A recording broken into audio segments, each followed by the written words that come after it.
Hello everybody, another review today for you. Knocking out two today, trying to get some stuff out of the way before I leave for Florida here in the next day or two. We're going to be doing the Evic again, yes again, version 2.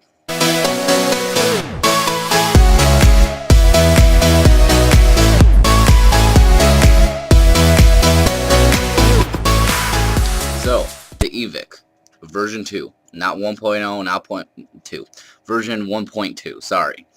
We're going to go in depth on just what happened and what changed versus the 1.1 and the 1.0 that was out. We're going to get my camera here and go close up and try to do the best I can to show you what has changed through the system and through the software. Okay, so now I'm going to look closely at the screen. The best my camera's going to do, I'm trying to get a better view of this as I can. It's not very legible, but I'll just do a quick navigation tour of the upgrades.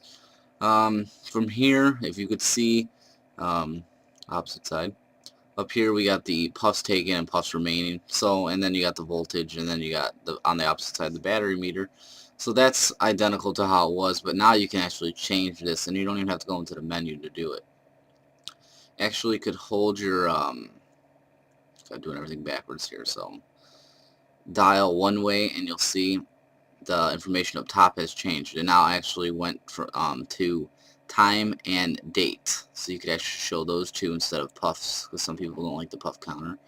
If you hold the dial the same direction, you will now change, and it will show your wattage, which is 7.6 for those who can see that, and my ohms, which is 2.2. Then if you do that again, it'll go back to the puff. So you can actually just hold your dial one direction, and it will switch that top screen. I usually leave it on my ohms and what my watts are. So I'm vaping at 4.1 volts, which is equivalent to 7.5 watts at 2.2 ohms on my Cardo. That's nice. I don't have to go in. I don't have to look at my puff counter, which I never really look at anyway. And then if you hold the dial the opposite direction, so go this way, it will change it to wattage mode. So now up top, it says 4.1 volts, and then it shows them in wattage mode. So I don't have to go into the menu and go to vapor set and change my settings there. Easily done just by holding a dial. And then you can hold your dial again, and you got MVR variable voltage. Now what these are, the next two, because you could also hold your click once more, and you'll see MVR variable wattage. What those are is, if you go into your MVR software on your computer, you can actually set pulse widths. So it's hard to explain, but say I wanted to start off vaping at 5 watts, and then for the first second, and then the second second I want to go to 6 watts, and then the third second I want to go to 7 watts, and then the fourth second I want to drop down back to 5 to mellow it out. I haven't experimented with it. A lot of people find it unuseful. Some people might want like an inconsistent vape where it's really harsh and then drops down. You can do that now, but you have to set it through your software. And you have one for variable wattage and variable voltage. And you hold your dial that way again, you'll go back to volts. And you do it again, you'll be back to wattage. Nice and simple. That definitely is a good fix to people complaining about the puff counter. And now you can see information that's maybe a little more useful to some people. Now, really, honestly, I never have to go into the menu now because everything I need is right here. I don't have to go my 5 clicks and go in. So I'm all good. It still does, you know, the counts when you're vaping and whatnot. And actually, it also tells you up top what your variable wattage is. Mine's at 7.5 watts. It tells you up top, too. So I don't remember if it did that before. I don't think it did.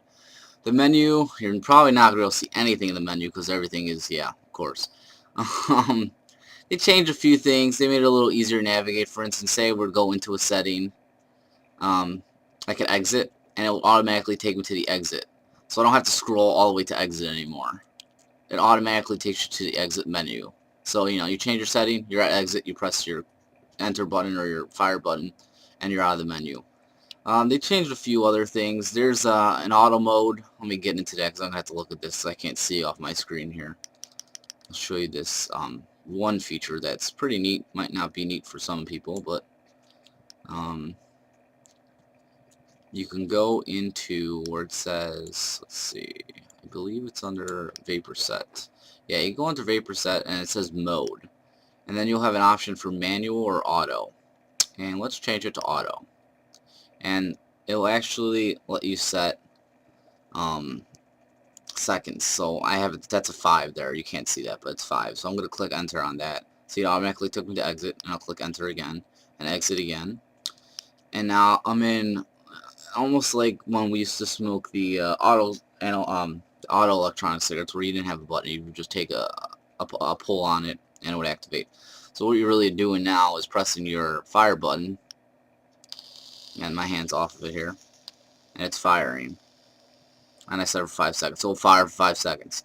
So that might be useful for some of you. Some of you might never use it. I never use it. I did at the beginning because I thought it was cool, but it's kind of faded out on me. So you can. That's a new thing to add to it. The navigation of the menu is a lot easier. They added some things that make it work easily. Now the dial still seems to be, when adjusting settings, it still seems the wrong direction. Like one way locks it, one way clicks it over.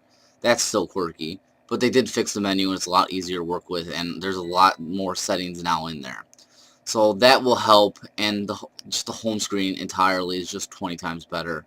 They still need to fix the output limit on it, so, you know, we can still only go up to 5 volts. Some cardos of mine need more than 5 volts, or some tanks need more than 5 volts. Hopefully they can fix that with software. I don't know if they can. Now we'll go back up top. That's pretty much what I got to show you here. And another thing they changed, but I couldn't show you with this camera, is they changed the fact that some people didn't like their device went to sleep, and there was no infinite setting or do not sleep mode where your device would just shut off after an hour, because that's the most you could set it to.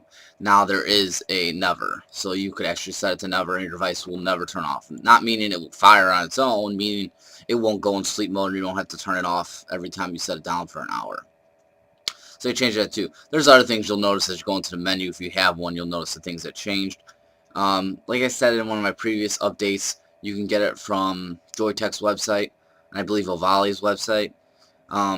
If you want the full review of the Evic, I have a video posted. I'll have a link probably on this corner down here to that video, so you can see the full review. This is just a software update review.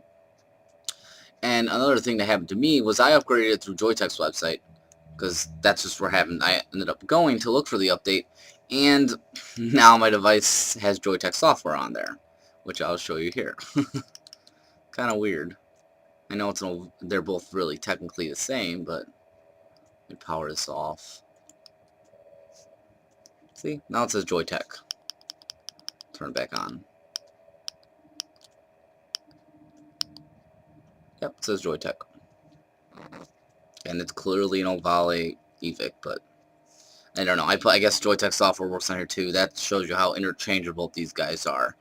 And another thing for these that they did make, you could actually use the 18650 battery mod tubes on here, and they have different colors if you want a black tube or I don't remember what colors they have. They have other color tubes, but those tube mods, actually those tubes work on here also. And they now have a 18350 tube they're making for it, which I think is on Joyetech's website also. So if you want it in a shorter mode and use 18350s instead of 18650s, you can do that. That's another thing they added to it. That pretty much covers this update. If you're looking to purchase one or whatever, I'll put another link below. As always, thank you for watching. If you're not subscribed already, please subscribe to my channel. Hope this was helpful to some of you. And again, thanks for watching. Just keep on vaping.